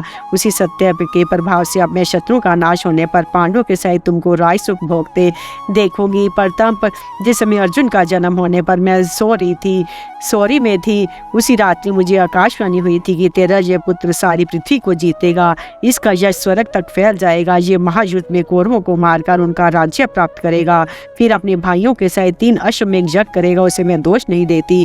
मैं तो सबसे महान नारायण स्वरूप धर्म को ही नमस्कार करती हूँ। वही संपूर्ण जगत के विधाता है, वही संपूर्ण प्रजा को धारण करने वाला है। यदि धर्म सच्चा है तो तुम भी वह सब काम पूरा कर लोगे जो उस समय देववाणी ने कहा था। माधव, तुम धर्म प्राण युधिष्ठिर से कहना कि तुम्हारे धर्म की बड़ी हानि हो रही है। बेटा, तुम उसे किस प्रकार व्यर्थ बर्बाद मत होने दो। कृष्ण, जो स्त्री दूसरों की आश्रिता होकर जीवन निर्वाह करे उसे तो धिक्कार ही है। दीनता से प्राप्त हुए जीविका की अपेक्षा तो मर जाना ही अच्छा है। तुम अर्जुन और नित्य उद्योगशील भीमसेन से कहना कि शत्राणियां जिस काम के लिए पुत्र उत्पन्न करती हैं उसे करने का समय आ गया है। ऐसा अवसर आने पर भी यदि तुम युद्ध नहीं करोगे तो इसे व्यर्थ ही खो दोगे। तुम सब लोगों में सम्मानित हो, ऐसा होकर भी यदि तुमने कोई निंदनीय कर्म कर डाला तो मैं फिर कभी तुम्हारा मुंह नहीं देखूंगी। अरे समय आ पड़े तो अपने प्राणों का भी लोभ मत करना। माद्री के पुत्र नकुल सहदेव सर्वदा शस्त्र धर्म पर डटे रहने वाले हैं। उनसे कहना कि प्राणों की बाजी लगाकर भी अपने पराक्रम से प्राप्त भोगों की ही इच्छा करना, क्योंकि जो मनुष्य शास्त्र धर्म के अनुसार अपना जीवन व्यतीत करता है उसके मन को पराक्रम से प्राप्त किए हुए भोग ही सुख पहुंचा सकते हैं। शत्रु ने राजा छीन लिया, ये कोई दुख की बात नहीं है। जुए में हारना भी दुख का कारण नहीं है। मेरे पुत्रों का वन में रहना पड़ा, इसका भी मुझे दुख नहीं है, किंतु इससे बढ़कर दुख की और कौन बात हो सकती है कि मेरी युवती पुत्र वधु को, जो केवल एक ही वस्त्र पहने हुए थी, घसीट कर सभा में लाया गया। उसे उन पापियों के कठोर वचन सुनने पड़े। हाय, उस समय वह मासिक धर्म में थी, किंतु अपने वीर पतियों की उपस्थिति में वह शत्राणी अनाथ सी हो गई। पुरुषोत्तम, मैं पुत्रवती हूँ। इसके सिवा मुझे तुम्हारा, बलराम का और प्रद्युम्न का भी पूरा पूरा आश्रय है, फिर भी मैं ऐसे दुख भोग रही हूँ। हाय, दुर्दश भीम और युद्ध से पीठ ना फेरने वाले अर्जुन के रहते मेरी ये दशा। कुंती पुत्रों के दुखों से अत्यंत व्याकुल थी। उसकी ऐसी बात सुनकर श्री कृष्ण कहने लगे, बुआ जी, तुम्हारे समान सौभाग्यवती और कौन स्त्री होगी। तुमने राजा शूरसेन की पुत्री हो, महाराजा अजीमर के वंश में विवाही गई हो। तुम सब प्रकार के शुभ गणों से संपन्न हो और अपने पतिदेव से भी तुमने बड़ा सम्मान पाया है। तुम वीर माता और वीर पत्नी हो। तुम जैसी महिलाएं ही सब प्रकार के सुख दुखों को सह सकती हैं। पांडव लोग निंद्रा, तद्राक, क्रोध, हर्ष, क्षुधा, प्यासा, शीतधाम, इन सबको जीतकर वीरोचित आनंद का भोग करते हैं। उन्होंने और द्रौपदी ने आपको प्रणाम कहलाया है और अपनी कुशल कहकर तुम्हारा कुशल समाचार पूछा है। तुम शीघ्र ही पांडवों को निरोग और सफल मनोरथ देखोगी। उनके सारे शत्रु मारे जाएंगे और संपूर्ण लोगों का अधिपत्य पाकर राज्य लक्ष्मी से सुशोभित होंगे। श्री कृष्ण के इस प्रकार ढाढ़स बंधाने पर कुंती ने अपने अज्ञान जनित मोह को दूर करके कहा, कृष्ण, पांडवों के लिए जो जो हित की बात हो और जिस प्रकार तुम करना चाहो उसी प्रकार करना, जिससे कि धर्म का लोप ना हो, कपट का आश्रय ना लेना पड़े। मैं तुम्हारे सत्य और कुल के प्रभाव को अच्छी तरह जानती हूँ। अपने मित्रों का काम करने में तुम जिस बुद्धि और पराक्रम से काम लेते हो वह भी मुझसे छिपा नहीं है। तुम्हारे कुल में तुम मूर्तिमान, धर्म, सत्य और तप ही हो। तुम सबकी रक्षा करने वाले हो। तुम ही पार ब्रह्म हो। तुम में ही ये सारा प्रपंच अधिष्ठित है। तुम जैसा कह रहे हो तुम्हारे द्वारा वह बात उसी प्रकार सत्य होकर रहेगी। इसके पश्चात महाबाहु श्री कृष्ण कुंती से आज्ञा ले उसकी प्रदक्षिणा कर दुर्योधन के महल की ओर गए। राजा दुर्योधन का निमंत्रण छोड़कर भगवान का विदुर के यहाँ भोजन तथा उनसे बातचीत करना। वैशंपायन जी कहते हैं, राजन श्री कृष्ण के पहुंचते ही दुर्योधन अपने मंत्रियों सहित आसन से उठ खड़ा हो गया। भगवान दुर्योधन और उसके मंत्रियों से मिलकर फिर वहां एकत्रित सब राजाओं से उनकी आयु के अनुसार मिले। इसके पश्चात एक यंत्र विशुद्ध स्वर्ण के पलंग पर बैठ गए। स्वागत सत्कार के अनंतर राजा दुर्योधन भी भोजन के लिए प्रार्थना की थी, किंतु श्री कृष्ण ने उसे स्वीकार नहीं किया। तब दुर्योधन ने श्री कृष्ण से आरंभ में मधुर किंतु परिणाम में षटसा से भरे हुए शब्दों में कहा, जनार्दन, हम आपके जो अच्छे अच्छे खाद्य और पेय पदार्थ तथा वस्त्र और शैयाएं भेंट कर रहे हैं, उन्हें आप स्वीकार क्यों नहीं करते? आपने तो दोनों ही पक्षों की सहायता दी है और आप हित भी दोनों का ही करना चाहते हैं। इसके सिवा आप महाराज धृतराष्ट्र के संबंधी और प्रिय भी हैं। धर्म और अर्थ का रहस्य भी आप अच्छी तरह जानते हैं, अतः इसका क्या कारण है, ये मैं सुनना चाहता हूँ। दुर्योधन के इस प्रकार पूछने पर महामना मधुसूदन ने अपनी विशाल भुजा उठाकर मेघ के समान गंभीर वाणी से कहा, राजन, ऐसा नियम है कि दूत अपना उद्देश्य पूर्ण होने पर भी भोजन आदि ग्रहण करते हैं। अतः जब मेरा काम पूरा हो जाएगा तब तुम मेरा और मेरे मंत्रियों का सत्कार करना। मैं काम, क्रोध, द्वेष, स्वार्थ, कपट अथवा लोभ में पड़कर धर्म को किसी प्रकार नहीं छोड़ सकता। भोजन या तो प्रेमवश किया जाता है या आपत्ति में पड़कर किया जाता है। सो तुम्हारा तो मेरे प्रति प्रेम नहीं है और मैं किसी आपत्ति में ग्रस्त नहीं हूँ। देखो, पांडव तो तुम्हारे भाई ही हैं। वे सदा अपने स्नेहियों के अनुकूल रहते हैं और उनमें सभी सद्गुण विद्यमान है। फिर भी तुम बिना कारण जन्म से ही उनसे द्वेष करते हो। उनके साथ द्वेष करना ठीक नहीं है। वे तो सर्वदा अपने धर्म में स्थित रहते हैं। उनसे जो द्वेष करता है वह तो मुझसे भी द्वेष करता है।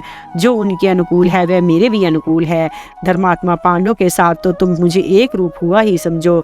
जो पुरुष काम और क्रोध का गुलाम है तथा मूर्खतावश गुणवानों से विरोध और द्वेष करता है, उसी को अधम कहते हैं। तुम्हारे इस सारे अन्न का संबंध दुष्ट पुरुषों से है, इसलिए खाने योग्य नहीं है। मेरा तो यही विचार है कि मुझे केवल विदुर जी का ही अन्न खाना चाहिए। दुर्योधन से ऐसा कहकर श्री कृष्ण उसके महल से निकलकर विदुर जी के घर आ गए। विदुर जी के घर पर ही उनसे मिलने के लिए भीष्म, द्रोण, कृप, बहलीक तथा कुछ अन्य कुरुवंशी आए। उन्होंने कहा, वार्ष्णेय, हम आपको उत्तम उत्तम पदार्थों से पूर्ण अनेकों भवन समर्पित करते हैं, वहां चलकर आप विश्राम कीजिए। उनसे श्री मधुसूदन ने कहा, आप सब लोग पधारे, आप मेरा सब प्रकार सत्कार कर चुके। कौरवों के चले जाने पर विदुर जी ने बड़े उत्साह से श्री कृष्ण का पूजन किया। फिर उन्होंने उन्हें अनेक प्रकार के उत्तम और गुणयुक्त भोज्य और पेय पदार्थ दिए।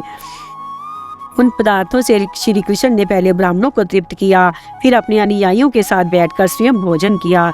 जब भोजन के पश्चात भगवान विश्राम करने लगे तो रात्रि के समय विदुर जी ने उनसे कहा, केशव, आप यहाँ आए, ये विचार आपने ठीक नहीं किया। मंदमती दुर्योधन धर्म और अर्थ दोनों को ही छोड़ बैठा है। वह क्रोधी और गुरुजनों की आज्ञा का उल्लंघन करने वाला है। धर्मशास्त्र का तो वह कुछ समझता ही नहीं, अपना ही हट रखता है। उसे किसी सन्मार्ग में ले जाना असंभव ही है। वह विषयों का कीड़ा, अपने को बड़ा बुद्धिमान मानने वाला, मित्रों से द्रोह करने वाला, सभी को शंका की दृष्टि से देखने वाला, कृतधन और बुद्धिहीन है। इनके सिवा उसमें और भी अनेकों दोष हैं। आप उससे हित की बात कहेंगे तो भी वह क्रोधवश कुछ सुनेगा नहीं। भीष्म, द्रोण, कृप, कर्ण, अश्वत्थामा और जयद्रथ के कारण उसे इस राज्य को स्वयं ही हड़प जाने का पूरा भरोसा है, इसलिए उसे संधि करने का विचार ही नहीं होता। उसे तो पूरा विश्वास है कि अकेला कर्ण ही मेरे सारे शत्रुओं को जीत लेगा, इसलिए वह संधि नहीं करेगा। आप तो संधि का प्रयत्न कर रहे हैं, किंतु धृतराष्ट्र के पुत्रों ने तो ये प्रतिज्ञा कर ली है कि पांडवों को उनका भाग कभी नहीं देंगे। जब उनका ऐसा विचार है तो उनसे कुछ भी कहना व्यर्थ ही होगा। मधुसूदन, जहाँ अच्छी और बुरी दोनों तरह की बात को एक तरह सुना जाए, वहाँ बुद्धिमान पुरुष को कुछ नहीं कहना चाहिए। वहाँ कोई बात कहना तो बहरों के आगे राग अलापने के समान व्यर्थ है। श्री कृष्ण, पहले जिन राजाओं ने आपके साथ वैर ठाना था उन सब ने आपके भय से दुर्योधन का आश्रय लिया है। वे सब योद्धा दुर्योधन के साथ मेल करके अपने प्राण तक निछावर करके पांडवों से लड़ने को तैयार हैं। अतः आप उन सब के बीच में जाएं, ये बात मुझे अच्छी नहीं लगती। यद्यपि देवता लोग भी आपके सामने नहीं टिक सकते और मैं आपके प्रभाव, बल और बुद्धि को अच्छी तरह जानता हूँ, तथापि आपके प्रति प्रेम और सौहार्द का भाव होने के कारण मैं ऐसा कह रहा हूँ। कमल नयन, आपका दर्शन करके आज मुझे जैसी प्रसन्नता हो रही है वे मैं आपसे क्या कहूँ। आप तो सभी देहधारियों की अंतरात्मा हैं, आपसे छिपा ही क्या है। श्री कृष्ण ने कहा, विदुर जी, एक महान बुद्धिमान को जैसी बात कहनी चाहिए, मुझ जैसे प्रेम पात्र से आपको जो कुछ कहना चाहिए तथा आपके मुख से जैसा धर्म और अर्थ से युक्त सत्य वचन निकलना चाहिए, वैसी ही बात अपने माता पिता के समान स्नेहवश की है। मैं दुर्योधन की दुष्टता और क्षत्रिय वीरों की वैर भाव आदि सब बातों को जानकर ही आज कौरवों के पास आया हूँ। मनुष्य का कर्तव्य है कि वह धर्मतः प्राप्ति का कार्य को करे। यथाशक्ति प्रयत्न करने पर भी यदि वह उसे पूरा ना कर सके तो भी उसे उसका पुण्य तो अवश्य ही मिल जाएगा, इसमें मुझे संदेह नहीं है। दुर्योधन और उसके मंत्रियों को भी मेरी शुभ हितकारी और धर्म एवं अंत के अनुकूल बात माननी ही चाहिए। मैं तो निष्कपट भाव से कौरव, पांडव और पृथ्वी तल के समस्त क्षत्रियों के हित का ही प्रयत्न करूंगा। इस प्रकार हित का प्रयत्न करने पर भी यदि दुर्योधन मेरी बात में शंका करे तो भी मेरा चित्त तो प्रसन्न ही होगा और मैं अपने कर्तव्य से उरीन भी हो जाऊंगा। श्री कृष्ण संधि करा सकते थे तो भी उन्होंने क्रोध के आवेश में आए हुए कौरव पांडवों को रोका नहीं। ये बात मूढ़ अधर्मी ना कहे, इसलिए मैं यहाँ संधि कराने के लिए आया हूँ। दुर्योधन ने यदि मेरी धर्म और अर्थ के अनुकूल हित की बात सुनकर भी उस पर ध्यान न दिया तो वे अपने किए का फल भोगेगा। इसके पश्चात यदुकुलभूषण श्री कृष्ण पलंग पर लेट गए। वह सारी रात महात्मा विदुर और श्री कृष्ण के इसी प्रकार बात करते करते बीत गई। श्री कृष्ण का कौरवों की सभा में आना तथा सबको पांडवों का संदेश सुनाना। वैशंपायन जी कहते हैं, प्रातः काल उठकर श्री कृष्ण ने स्नान, जप और अग्निहोत्र से निर्वृत्त हो उदित होते हुए सूर्य का उपस्थान किया और फिर वस्त्र एवं आभूषण आदि धारण किए। उस समय राजा दुर्योधन और सुबल के पुत्र शकुनी ने उनके पास आकर कहा, महाराजा, ये धृतराष्ट्र आदि, भीष्म आदि सब कौरव महानुभाव सभा में आ गए हैं और आपकी बाट देख रहे हैं। तब श्री कृष्णचंद्र ने बड़ी मधुर वाणी में उन दोनों का अभिनंदन किया। इसके पश्चात सारथी ने आकर श्री कृष्ण के चरणों में प्रणाम किया। उनका उत्तम घोड़ों से जुता हुआ शुभ्र रथ लाकर खड़ा कर दिया। श्री जदुनाथ उस रथ पर सवार हुए। उस समय कौरव वीर उन्हें सब ओर से घेर कर चले। भगवान के पीछे उन्हीं के रथ में समस्त धर्मों को जानने वाले विदुर जी भी सवार हो गए तथा दुर्योधन और शकुनी एक दूसरे रथ में बैठकर उनके पीछे पीछे चले। धीरे धीरे भगवान का रथ राजसभा से द्वार पर आया और वे उससे उतरकर भीतर सभा में गए। जिस समय श्री कृष्ण विदुर और सात्याकी का हाथ पकड़कर सभा भवन में पधारे, उस समय उनकी कांति ने समस्त कौरवों को निस्तेज सा कर दिया। उनके आगे आगे दुर्योधन और कर्ण तथा पीछे कृतवर्मा और वृषणवंशी वीर चल रहे थे। सभा में पहुंचने पर उनका मान करने के लिए राजा धृतराष्ट्र तथा भीष्म, द्रोण आदि सभी लोग अपने अपने आसनों से खड़े हो गए। श्री कृष्ण के लिए राजसभा में महाराज धृतराष्ट्र की आज्ञा से सर्वतोभद्र नाम का स्वर्ण में सिंहासन रखा गया था। उस पर बैठकर श्री श्याम सुंदर मुस्कुराते हुए राजा धृतराष्ट्र, भीष्म, द्रोण तथा दूसरे राजाओं से बातचीत करने लगे तथा समस्त कौरव और राजाओं ने सभा में पधारे हुए श्री कृष्ण का पूजन किया। इस समय श्री कृष्ण ने सभा के भीतर ही अंतरिक्ष में नारद आदि ऋषियों को खड़े देखा। तब उन्होंने धीरे से शांतनु नंदन भीष्म जी से कहा, इस राजसभा को देखने के लिए ऋषि लोग आए हुए हैं, उनको आसन आदि देकर बड़े सत्कार से आवाहन कीजिए। उनके बिना बैठे यहाँ कोई भी बैठ नहीं सकेगा। इन शुद्ध मुनियों को शीघ्र ही पूजा कीजिए। इतने में मुनियों को सभा के द्वार पर आया देख भीष्म जी ने बड़ी शीघ्रता से सेवकों को आसन लाने की आज्ञा दी। वे तुरंत ही बहुत से आसन ले आए। जब ऋषियों ने आसनों पर बैठकर अर्घ्य आदि का ग्रहण किया तो श्री कृष्ण तथा अन्य सभ्य राजा भी अपने अपने आसनों पर बैठ गए। महामती विदुर जी श्री कृष्ण के सिंहासन से लगे हुए एक मणिमय आसन पर, जिस पर श्वेत मृगचर्म बिछा हुआ था, बैठे। राजाओं को श्री कृष्ण का बहुत दिनों बाद दर्शन हुआ था, अतः जैसे अमृत पीते पीते कभी तृप्ति नहीं होती, उसी प्रकार वे उन्हें देखते देखते खाते नहीं थे। उन सभा में सभी का मन श्री कृष्ण में लगा हुआ था, इसलिए किसी के मुख से कोई भी बात नहीं निकलती थी। जब सभा में सब राजा मौन होकर बैठ गए तो श्री कृष्ण ने महाराज धृतराष्ट्र की ओर देखते हुए बड़ी गंभीर वाणी से कहा, राजन, मेरे यहाँ आने का उद्देश्य ये है कि क्षत्रिय वीरों का संहार हुए बिना ही कौरव और पांडव में संधि हो जाए। इस समय राजाओं में कुरुवंशी सबसे श्रेष्ठ माना जाता है। इसमें शास्त्र और सदाचार का सम्यक आदर है तथा और भी अनेकों गुण शुभ गुण हैं। अन्य राज्य वंशियों की अपेक्षा कुरुवंशियों में कृपा, दया, करुणा, मृदुता, सरलता, क्षमा और सत्य ये विशेष रूप से पाए जाते हैं। इस प्रकार के गुणों से गौरवंती इस देश में आपके यदि कोई अनुचित बात हो तो ये उचित नहीं है।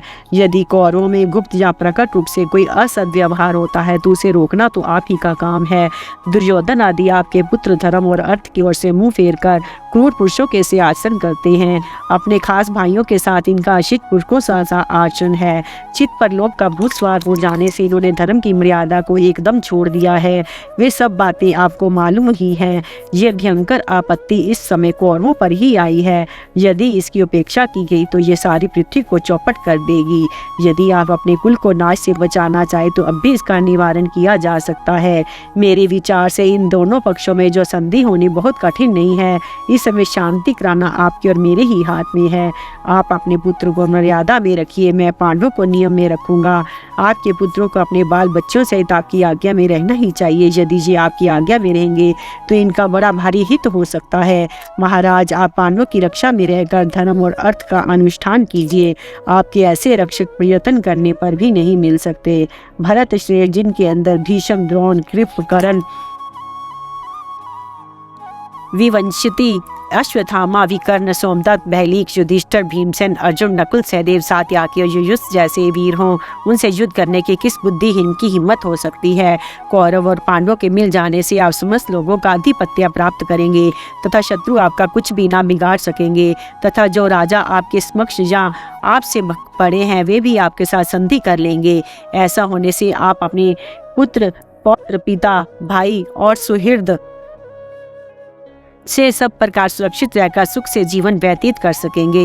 यदि आप पांडवों को ही आगे रखकर इनका पूर्ववत आदर करेंगे तो इस सारी पृथ्वी को अनंत से भोग कर सकेंगे। महाराज, युद्ध करने से तो मुझे बड़ा भारी संहार दिखाई दे रहा है।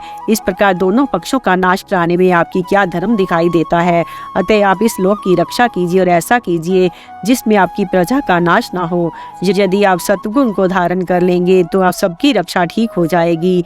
महाराज, पांडवों ने आपको प्रणाम कहा है और आपकी प्रसन्नता चाहते हुए ये प्रार्थना की है कि हमने आपकी प्रसन्नता चाहते हुए भी ये प्रार्थना की है कि हमने अपने साथियों के सहित आपकी आज्ञा से ही इतने दिनों तक दुख भोगा है।